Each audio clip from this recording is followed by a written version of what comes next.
Ethan had always been the kind of guy who thought big. When he announced to his friends that he was opening a bakery, they were excited until they remembered that Ethan had never baked anything in his life. "Are you sure about this?" Olivia asked skeptically, eyeing him over her coffee cup. "You once burned instant oatmeal."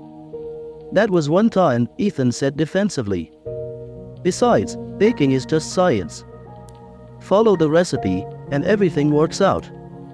His friends, Olivia, Jake, and Sam, exchanged glances but decided to support him.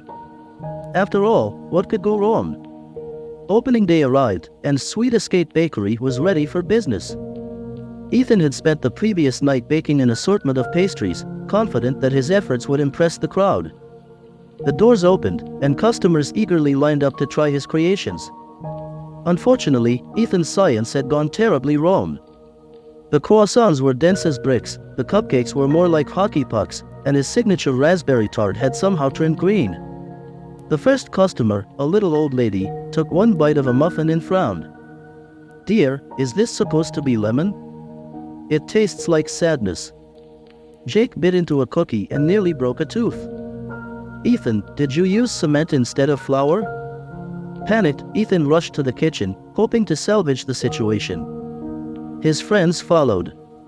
"All right," Olivia said, rolling up her sleeves, "if we're going to save this bakery, we need a plan." "Plan A, run away and pretend this never happened?" Ethan suggested hopefully. "Nope," Sam said. "We're teaching you how to bake. Right now." What followed was a chaotic yet hilarious crash course in baking. Olivia took charge of dough, Jake handled icing and decoration, and Sam managed the oven so nothing else turned into a charcoal brick. Ethan, determined to redeem himself, focused on measuring ingredients properly without any creative adjustments this time. Just as they started making progress, disaster struck again. A local food blogger, famous for her brutal reviews, walked in. "Oh no," Ethan groaned. "If she hates our food, we're doomed." Thinking quickly, Olivia shoved a fresh batch of cookies into Ethan's hands. "Go. Charm her." Ethan, sweating nervously, approached the blogger and offered her a cookie. She took a bite, and the room went silent. Finally, she nodded. "This is actually pretty good." The bakery exhaled in relief. The blogger snapped a photo of the cookies and posted it with the caption, "A rough start, but potential. Worth keeping an eye on." The team celebrated their small victory. Over the next few weeks, they refined their recipes, experimented with flavors, and slowly built a loyal customer base.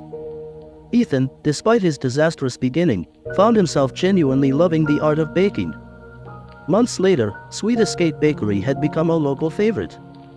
Ethan, now a competent baker, looked at his friends with gratitude. "I couldn't have done this without you guys." Jake smirked. "Yeah, because you'd still be serving cement cookies." They all laughed, raising their coffee cups in a toast. The journey had been messy, sometimes literally, but they had turned failure into success. And Ethan had learned that passion, patience, and good friends were the real ingredients to making dreams come true.